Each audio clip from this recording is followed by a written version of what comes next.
আপনারা প্রথম দিকে যদি খেয়াল করেন কবুতরের চোখ উঠবে এমন ভাব হয়, তখন যদি ইউজ করেন টানা 3 বেলা করে 3 দিন, তাহলে দেখবেন কবুতরটা আলহামদুলিল্লাহ ঠিক হয়ে যাবে। আমরা যদি গোসল করতে না চাই তাহলে এভাবে একটা বলের মধ্যে পানি নিয়ে জাস্ট এভাবে চুবাই দেবেন কবুতরটা। আসসালামু আলাইকুম। তো আজকে হচ্ছে আমার বাসার কবুতরগুলিকে গোসল করাইতেছি। তার একটা রিজন হচ্ছে অনেকদিন ধরে গোসল করানো হয় না। আর আজকে আপনাদের সাথে একটা প্রবলেম নিয়ে কথা বলবো, সেটা হচ্ছে কবুতরের এই যে হঠাৎ করে গরম পড়ে গেছে, এই সিজনটার মধ্যে কবুতরের একটা প্রবলেম হয়, যেটা আমার বাসার কবুতরগুলিরও হয়েছে।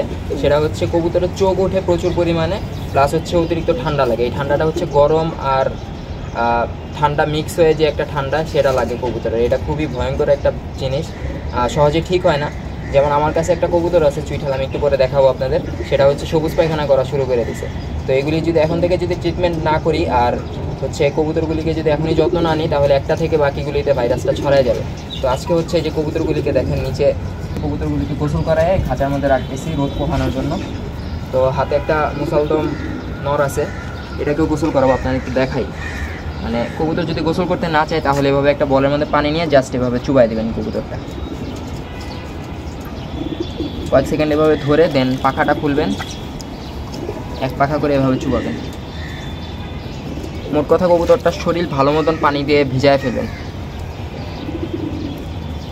তো গোসলটা হচ্ছে মেইন। এই সিজনটায় যদি আপনারা যদি নিয়মিত যদি 1-2 দিন পর যদি গোসল করান, তাহলে কবুতরগুলি সুস্থ থাকবে, প্লাস হচ্ছে কবুতরের ভিতরে যে ঠান্ডার যে প্রবলেমটা থাকবে সেটা ঠিক হয়ে যাবে। আর চোখ উঠলে কি একটা সমস্যা হয় সেটা আমি বুঝছি। আমার এর আগে কোনো সময় কবুতরের ওঠে না, আমি একটু আপনাদের দেখাই। ঠিক আছে, তো চোখ উঠলে আপনারা কী ট্রিটমেন্ট করবেন সেটা একটু দেখাই। এখানে আমার হাতে খুবই পরিচিত একটা ড্রপ দেখতে পারতেছেন, এই যে সিপ্রোসিন। তো এই ড্রপটা আপনারা ইউজ করতে পারেন। এটা হচ্ছে আপনারা প্রথম দিকে যদি খেয়াল করেন কবুতরের চোখ উঠবে এমন ভাব হয়, তখন যদি ইউজ করেন টানা 3 বেলা করে 3 দিন, তাহলে দেখবেন কবুতরটা আলহামদুলিল্লাহ ঠিক হয়ে যাবে।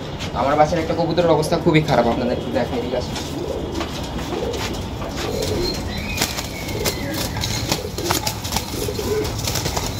এই কবুতরটা আমি খেয়াল করতে পারি নাই। প্রথমে আমার অনেকগুলি কবুতরের চোখ উঠছিল, আমি ট্রিটমেন্ট করার পরে দেখছিলাম ঠিক হয়ে গেছে। বাট ওই যে ভিতরে যে ঠান্ডার প্রবলেমটা ছিল, এই কারণে এই কবুতরটার চোখ আবার উঠছে। চোখের অবস্থাটা আপনারা একটু দেখেন কি একটা অবস্থা আছে। চোখ একদম ফুলে এই চোখটা বন্ধ হয়ে যায়, প্লাস হচ্ছে কবুতরটা ঠান্ডা লাগছে, তো নাকের এখানে মনে করেন যত ধরনের সর্দি আছে সব লাইগা আছে। তো এটাকেও গোসল করাই দিয়েছে আজকে, দেখা যাক কি হয়। তো 2টা সলিউশন দিলাম আপনাদের। এরকম প্রবলেম হলে কি করবেন, এক হচ্ছে যে ড্রপটা ইউজ করবেন সিপ্রোসিন, প্লাস হচ্ছে যদি সিপ্রোসিন ইউজ করেও যদি ঠিক না হয়, তাহলে আরেকটা ড্রপ আছে খুবই কার্যকরী একটা ড্রপ, সেটা হচ্ছে গ্যাটিসন।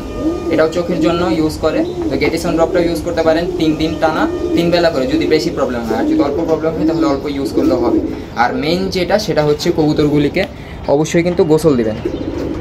যে ভুলটা আমি করছি, আমি কবুতরগুলিকে গোসল দেই নাই, যার কারণে হচ্ছে আমার কবুতরগুলির এই প্রবলেমটা হয়েছে। আপনারা অবশ্যই গোসল দেবেন কবুতরগুলিকে নিয়মিত 1-2 দিন পর, তাহলে ইনশাআল্লাহ আপনাদের কবুতরগুলিও সুস্থ থাকবে।